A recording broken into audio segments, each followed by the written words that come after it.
Bienvenue chers téléspectateurs de First TV Africa. Vous suivez Écho d'Afrique, votre journal qui vous donne toute l'actualité de l'économie.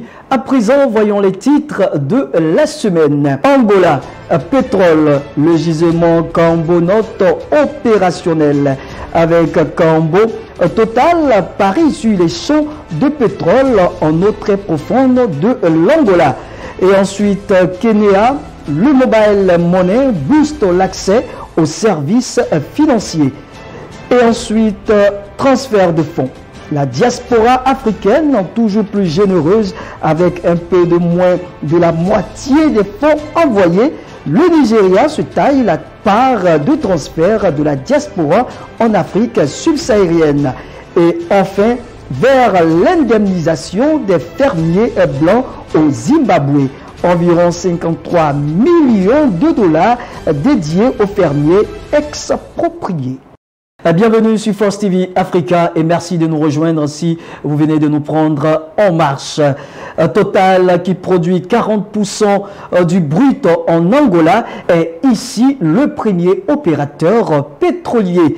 Le champ pétrolier en eau profonde est enfin opérationnel, baptisé Cambo, dont les réserves sont estimées à 658 millions de barils. Au large des côtes angolaises, à 250 km au nord-ouest de Luanda, deux impressionnants navires d'extraction pétrolière dans le gisement de Cabo Norte, le nom qui a été donné aux deux navires d'extraction pétrolière. Ces navires, de 330 mètres de long et 110 mètres de haut, ont déjà commencé à produire leur premier baril de pétrole d'après la multinationale française Total. Désormais donc, grâce à Total, l'Angola pompe chaque jour 230 000 barils de pétrole par jour à plus de 2000 mètres de profondeur grâce à son deuxième navire d'exploitation.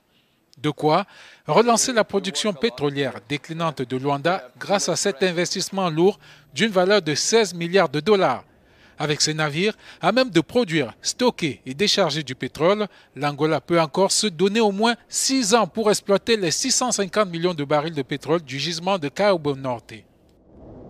Le succès du mobile money au Kenya est déjà en référence au niveau mondial.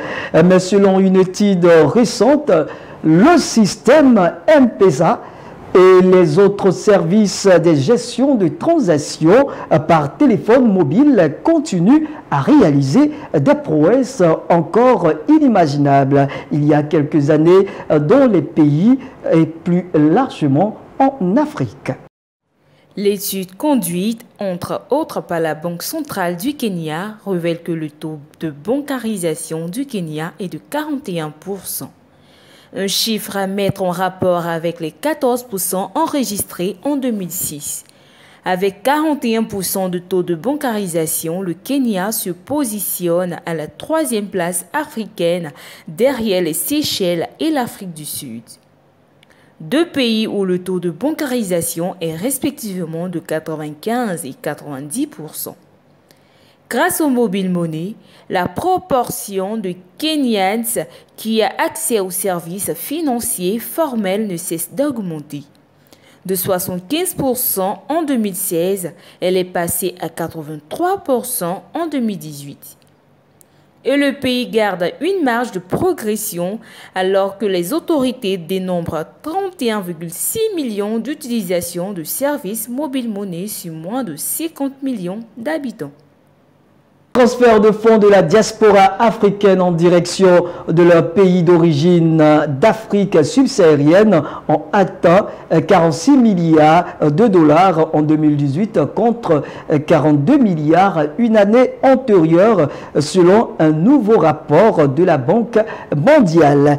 Avec cette dynamique qui se poursuit depuis 2016, les transferts de fonds sont devenus la principale source de financement extérieur pour les pays en développement malgré les coûts encore élevés des opérateurs de transactions d'argent.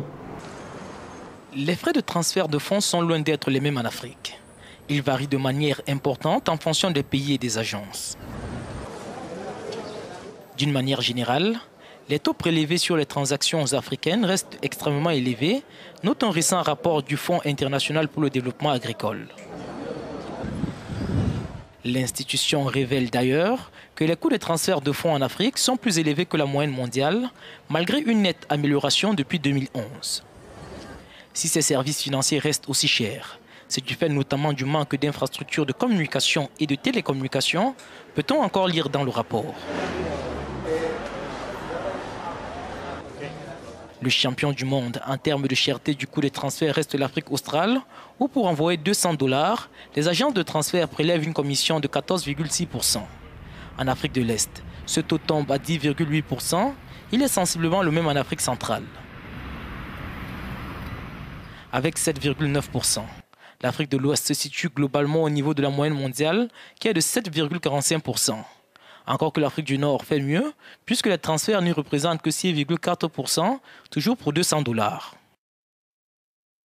Même si le coût des transactions peut paraître prohibitif dans certaines régions du continent, il n'en reste pas moins que l'Afrique reçoit chaque année une enveloppe de 60 milliards de dollars par voie de transfert. Le Nigeria, l'Égypte et le Maroc se trouvent dans le peloton de tête en termes de destination de capitaux en Afrique. Le Zimbabwe prévoit de dédommager les fermiers blancs dont les terres ont été redistribuées à la majorité noire lors de la réforme agrée débutée en 2000 et a commencé à évaluer la valeur des propriétaires concernés.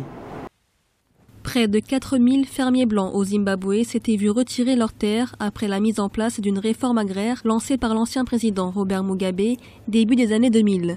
Une réforme décriée que l'actuel gouvernement souhaite désormais corriger. Le ministère des Finances a pour cela annoncé l'indemnisation d'ici mai prochain des milliers de propriétaires blancs expulsés. L'expropriation des fermiers blancs visait à rendre aux fermiers noirs leurs terres confisquées lors de la colonisation.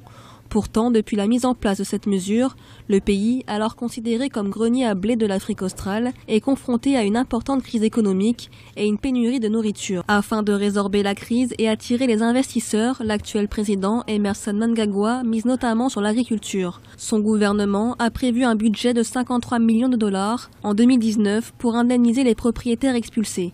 Il a également ordonné l'évacuation des fermes occupées illégalement et la prolongation de 5 à 99 ans du bail des fermiers blancs épargnés par la réforme agraire. C'est la fin de cette édition d'Écho d'Afrique, votre journal de l'économie. C'est avec beaucoup de plaisir que nous avons présenté ce numéro. On se donne rendez-vous pour un autre numéro d'Écho d'Afrique. D'ici là, l'actualité continue sur First TV Africa et bien sûr sur www.firsttvafrica.tv et sur nos différents réseaux sociaux. Merci à toute l'équipe de réalisation. Bonne suite de programme sur First TV Africa.